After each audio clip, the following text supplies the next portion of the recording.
Good morning students. स्वागत है आप सभी का DSEJ's ऑनलाइन होम क्लासेस में। A digital initiative by director of school education Jammu. Our subject is mathematics, class 10th, chapter is arithmetic progression, and our today's topic is sum of first n terms of an AP. Myself Suresh Placer, I am a teacher posted at Government Higher Secondary School, Sanasar, District Ramban. Dear students, stay home and stay safe. Let us begin our topic.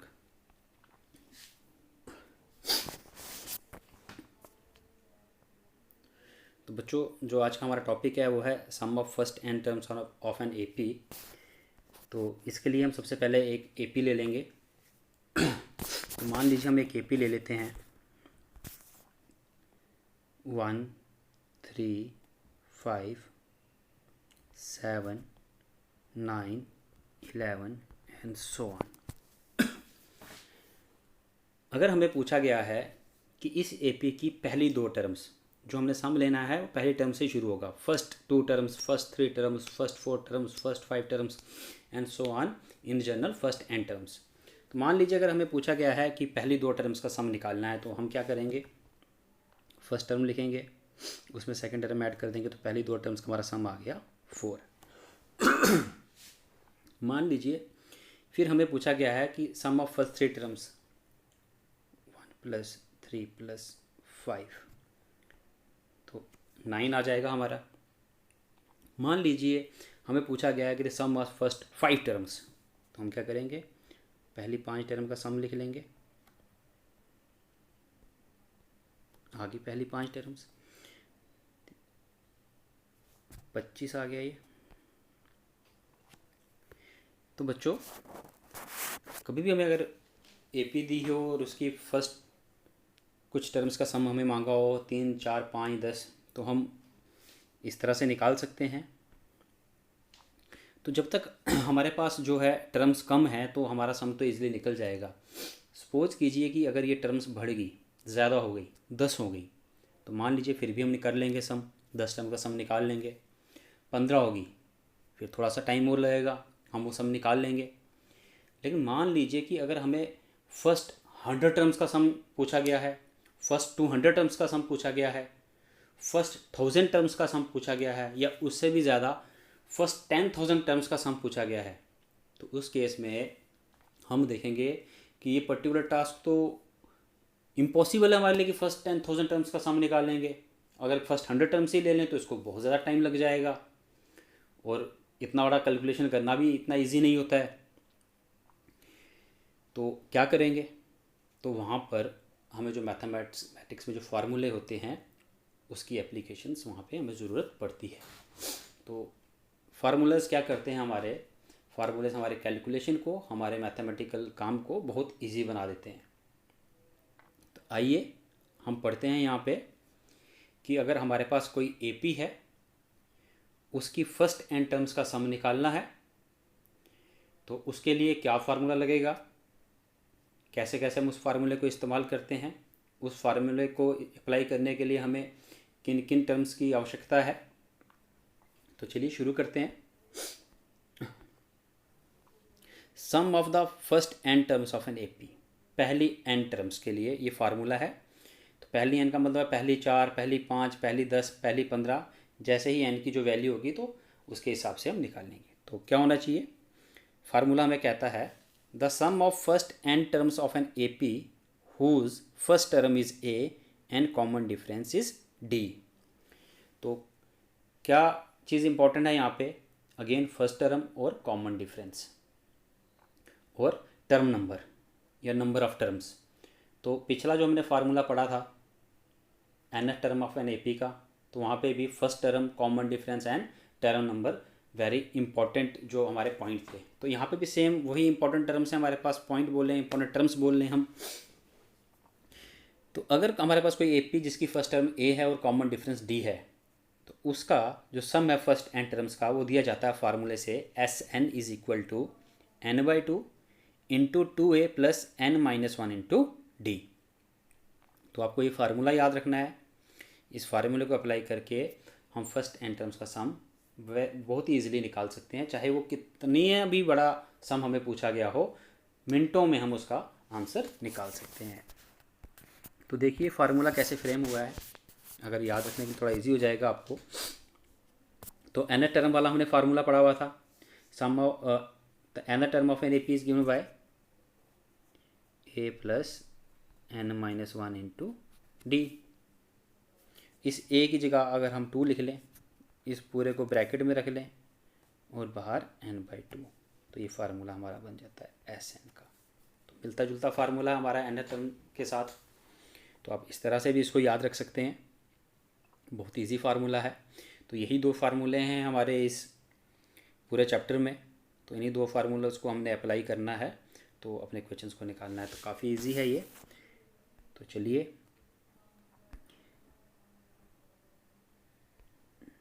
आगे करते हैं। अब क्या है, इस फार्मूले को, जो एन टर्म का फार्मूला है हमारे पास, सम ऑफ फर्स्ट एन टर्म्स, ये 2 फार्मूले हैं। क्यों? क्योंकि हमारे पास 2 डिफरेंट कंडीशंस आती हैं, तो हम ये दोनों फार्मूलाज को 2 अलग अलग कंडीशंस में लगा सकते हैं। दूसरा फार्मूला हमारे पास है the sum of first n terms of an A P whose first term and the last term is given by. देखिए अगर हमारे पास फर्स्ट टर्म और कॉमन डिफरेंस है तो हम ये पहले वाला फार्मूला लगाएंगे। अगर हमारे पास फर्स्ट टर्म और लास्ट टर्म, जहाँ तक हमने सम निकालना है, और जो लास्ट टर्म है अगर हमें वो पता है, last term is noted by L hair, तो फार्मूला हमारा बन जाएगा n/2 a plus L. Very simple formula है ये।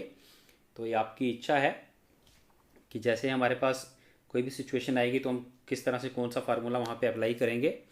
तो चलिए कुछ एग्जांपल्स देख के इन फार्मूलाज को अप्लाई करके थोड़ी सी प्रैक्टिस कर लेते हैं हम, ताकि हमारी थोड़ा पक्का हो जाए कि फार्मूला हम कैसे अप्लाई करेंगे। तो चलिए बच्चों, हमारा exercise 5.3 question number 1, find the sum of the following APs. 4 APs हैं, तो इनका सम निकालना है बारी बारी। First part, second part, third part and fourth part. 2 part आपको यहाँ पे कराए जाएंगे, तो 2 आपको प्रैक्टिस के लिए घर के लिए दिए जाएंगे। तो चलिए हम शुरू करते हैं यहाँ पे सेकंड पार्ट से। तो सेकंड पार्ट में हमें बताया गया है एक ईपी दी गई है, तो हमें सम निकालना है उसका अप टू 12 टर्म्स का। फर्स्ट 12 टर्म्स का हमें सम निकालना है। तो लिख लेते हैं, हम शुरू कर लेते हैं अपना सोल्यूशन में हमारा सेकंड पार्ट आ गया। AP -37 -33 comma -29 comma so on. Here अब बच्चों आपको अभी तक पता चल गया होगा कि एपी में 2 चीज़ें बहुत इंपॉर्टेंट होती है, that is the first term and the common difference. तो हम इसकी फर्स्ट टर्म ले लेंगे। Here a is equal to, a denotes the first term, -37 and d common difference is equal to A2 minus A1, that is equal to -33 minus, bracket लगाएंगे क्योंकि अगली जो term है वो माइनस में है, तो 2 माइनस इकट्ठे नहीं लिख सकते, इसलिए ब्रैकेट लगानी पड़ती है। This will becomes -33 plus 37, that will become 4। तो A हमारा -37 है और D हमारा 4 है। तो N हमारा यहाँ पे आएगा, N इज इक्वल टू 12, क्योंकि पहली 12 टर्म्स का सम निकालना है, तो N हमारा आ जाएगा 12। टोटल जो हमारी टर्म्स का सम है 12 टर्म्स का सम है। Therefore we know that Sn is equal to n/2 into 2a plus n-1 into d, bracket close. Substitute करेंगे वैल्यूज़, ये हमारा बन जाएगा S12 some of first 12 terms,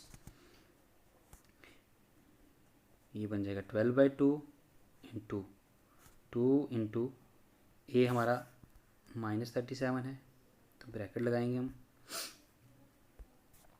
bracket -37 plus 12 - 1 into D हमारा 4 है, तो इंटू 4। तो बच्चों 2 से 12 कट गया, 6 आ गया, तो ये हमारा आ गया 6 ब्रैकेट 2 इंटू -37, तो ये हमारा बन जाता है -74 प्लस 12 माइनस 1 11 हो गया, 11 इंटू 4। तो ये हमारा आ गया। तो इसके आगे ये बन जाएगा नेक्स्ट स्टेप में हमारा आ जाएगा is equal to 6 into -74 plus 44, 11 into 4 44 हो जाएगा। This will becomes 6 into -30, -74 plus 44 आप करके देख लीजिए, -30 आएगा and it will become -180। Hence S12 is equal to -180. That is the answer. S12 means sum of first 12 terms of this AP, that is equal to -180. Sum of first 12 terms of this AP is -180. तो चलिए बच्चों next part हम देख लेते हैं हम कौन सा करेंगे। अब हम ले लेते हैं फोर्थ पार्ट। तो फोर्थ पार्ट आपको कराते हैं। तो हमें एपी दी हुई है 1/15, 1/12, 1/10। तो हमने इसका सम निकालना है up to 11 terms, means first 11 terms का हमें सम निकालना है। तो चलिए लिख लेते हैं इसको। एपी लिख लेते हैं। फोर्थ पार्ट आ गया हमारा। हमारे पास एपी आ गई 1/15, 1/12, 1/10, so on. Here A is equal to 1/15 and D is equal to A2 minus A1। करते आ रहे हम, पिछली एक्सरसाइज में भी हमने ऐसे ही किया था। It will become, D will become, A2 is over 1/12 and 1/15। तो इसको इस साइड लिख लेते हैं। It implies that D is equal to 12 और 15 कैल्शियम ले लेंगे हम, 60 आएगा। 60 को 12 से डिवाइड करेंगे 5 आएगा, 5 को 1 से मल्टीप्लाई करेंगे तो 5 आएगा। वैसे ही यहाँ पे 4 आएगा। 5 - 4 1। तो बच्चों ये आप एलसीएम लेके इसको रफ में करके देख सकते हो, ऐसे ही आएगा ये।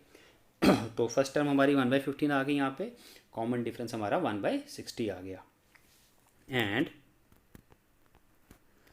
n इज इक्वल टू 11, क्योंकि फर्स्ट 11 टर्म्स का हमें सम पूछा गया है। अप्लाई करेंगे फार्मूला अपना, वही know that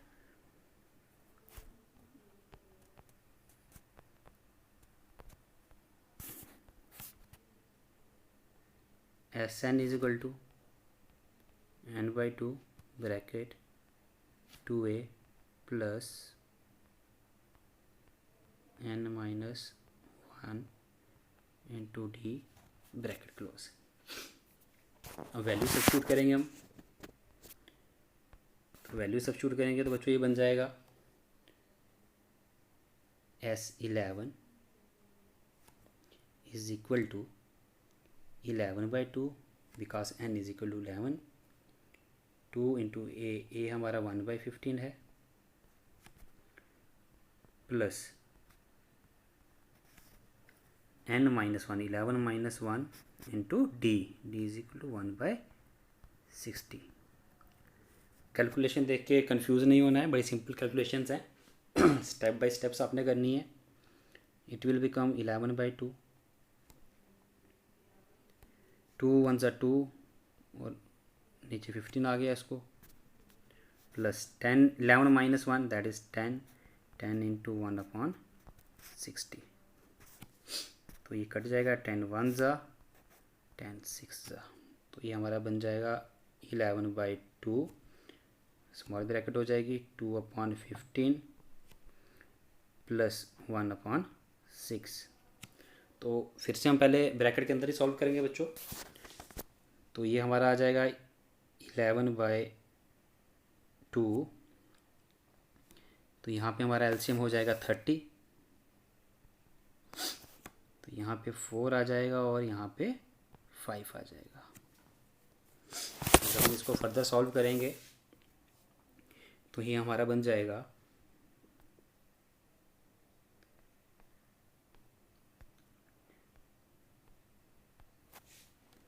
it will become 11/2 into 9/35 plus 4 9। यहाँ पे भी हम देख रहे हैं 3 3 ज़ा 3 10 ज़ा, तो ये हमारा आ गया 33/20। Hence S11 is equal to 33/20. So sum of the first term of the given AP, the sum of the first 11 terms of the given AP is equal to 33/20. It is 33. तो होप सो बच्चों आपको ये बिल्कुल समझ आ गया होगा। बड़े simple questions हैं। दो फार्मूले हैं हमारे पास, दोनों फार्मूले के लिए हमारे पास जो मेन रिक्वायरमेंट है वो फर्स्ट टर्म का है और कॉमन डिफरेंस का है। तो उसके अकॉर्डिंगली एन की वैल्यू या तो फिर हमने निकालनी है या तो हमें पूछी गई होगी, तो उसको एज ए अकॉर्डिंगली एडजस्ट करना है इस क्वेश्चन में।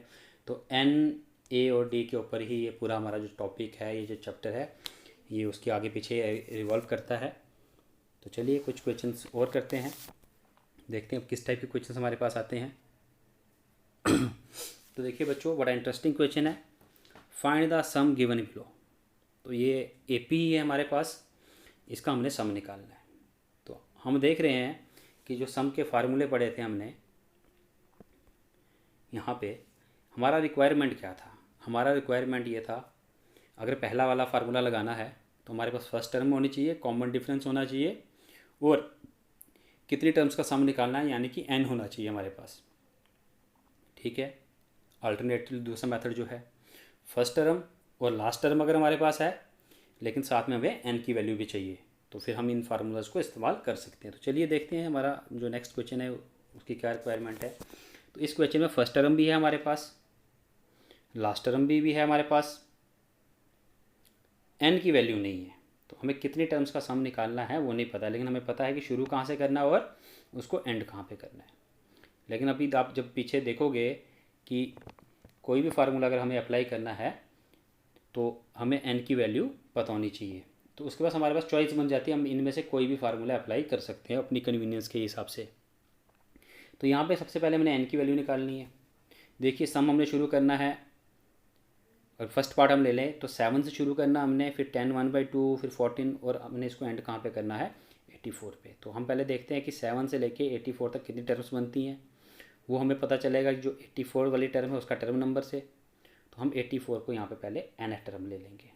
बिल्कुल वैसे ही करेंगे जैसे हम फर्स्ट एक्सरसाइज में करते थे, लास्ट टर्म का बताते थे या उसमें बताते कितनी टर्म्स है उस एपी की, तो वैसे ही लास्ट टर्म को nth टर्म लेके हम करते थे। तो सेम अप्रोच हम लगाएंगे। तो शुरू करेंगे हम फर्स्ट पार्ट इसका,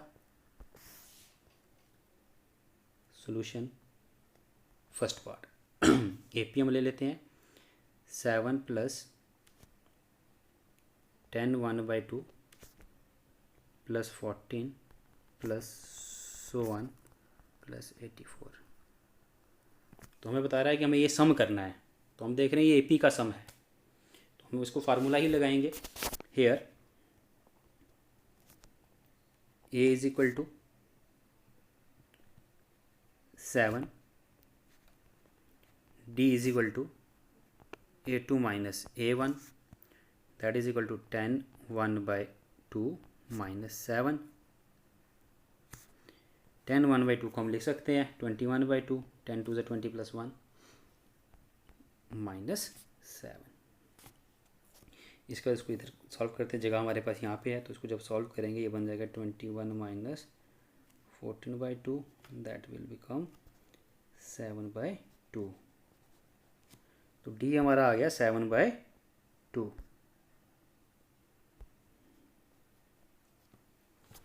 उसके बाद हमारा सबसे पहला जो यहाँ पे ऑब्जेक्टिव है वो है एन की वैल्यू निकालनी, कि 84 तक हमारी एन की वैल्यू कितनी आएगी। तो हम 84 का nth टर्म ले लेते हैं। तो let 84 be the nth term, implies a n हमारा 84 आ जाएगा। तो ए एन का हमारे पास फार्मूला है a + n - 1 × d, that will become 84 substituting the value of a, that is 7 plus n minus 1. d is over 7 by 2,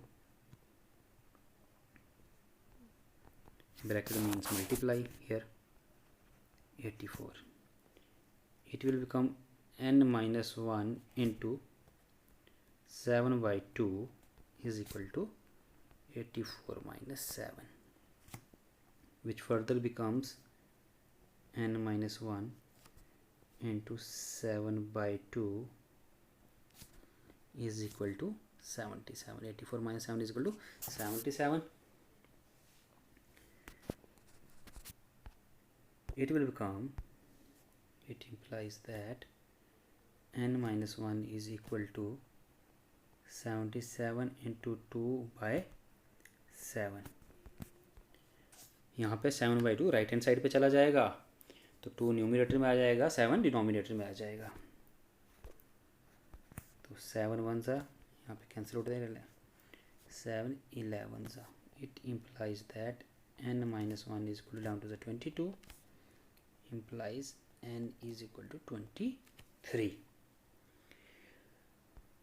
तो n 23 आ गया तो ए एन हमारी 23rd टर्म आ गई। तो इसका मतलब हमने फर्स्ट 3 टर्म्स का यहाँ पे सम निकालना है। तो चलिए, we know that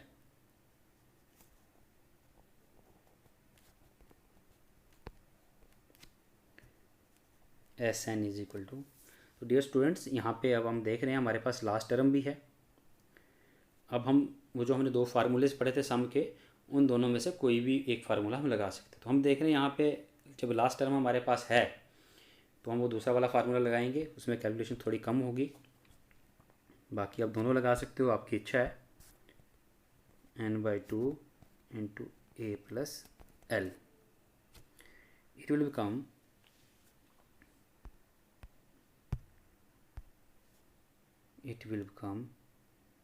S23, because ये सम ऑफ फर्स्ट 23 टर्म्स का बन जाएगा। 23 by 2 into a is 7 and last term is our 84। 23 upon 2 into 84 plus 7 is 91, that will become 2093। Multiply करना है 23 को 91 के साथ, divided by 2, that is equal to 1046.50। आप ऐसे भी लिख सकते हैं, नहीं तो इसको मिक्स्ड फ्रैक्शन में भी लिख सकते हैं, 1046 1/2, वैसे भी लिख सकते हैं। It implies that S23 is equal to 1046.50 is the answer।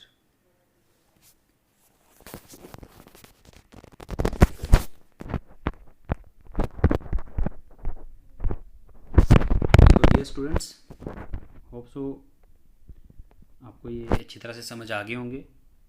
तो यहाँ पे क्वेश्चन नंबर 2 का सेकंड पार्ट और थर्ड पार्ट आपके लिए होम टास्क है, होम असाइनमेंट है। ये बहुत ही इजी है। देखिए, इसका जो आधा पार्ट है तो हमने पिछली एक्सरसाइज में पढ़ा हुआ है कि हम देखते हैं कि अगर हमें जो लास्ट टर्म किसी एपी की पता है तो हम उसमें कैलकुलेट कर सकते हैं कि उस एपी की कितनी टर्म्स है, वहाँ तक उस लास्ट टर्म तक कितनी इसकी टर्म्स बनती हैं। लास्ट वाली टर्म को nth टर्म लेके हम n की वैल्यू निकाल लेते हैं। तो पहले यहाँ पे बिल्कुल वैसा ही करना है। इन क्वेश्चंस में जैसे ही वो मिल गई तो SN का फार्मूला लगाना है, उसके ऊपर भी कोई रिस्ट्रिक्शन नहीं है। लास्ट टर्म वाला फार्मूला लगाना चाहते हो तो लास्ट टर्म वाला लगाओ, नहीं तो जो पहला वाला फार्मूला है आप वो भी लगा सकते हो। तो उसके बाद फर्स्ट क्वेश्चन में भी हम देख रहे हैं सेकंड पार्ट और फोर्थ पार्ट हमने किया है। फर्स्ट पार्ट और थर्ड पार्ट आप घर पे ट्राई करोगे तो थोड़ा सा इससे हमें सम वाले क्वेश्चंस की, sum of first 10 terms of AP की थोड़ी प्रैक्टिस हो जाएगी। तो डियर स्टूडेंट्स, घर पे मन लगा के इसको आप निकालिए। कहीं पे भी अगर आपको कोई परेशानी आती है, कोई प्रॉब्लम आती है तो आप हमारे साथ संपर्क कीजिए, तो हम आपकी समस्या का निवारण करेंगे। धन्यवाद। Have a good day to all of you. Thank you very much.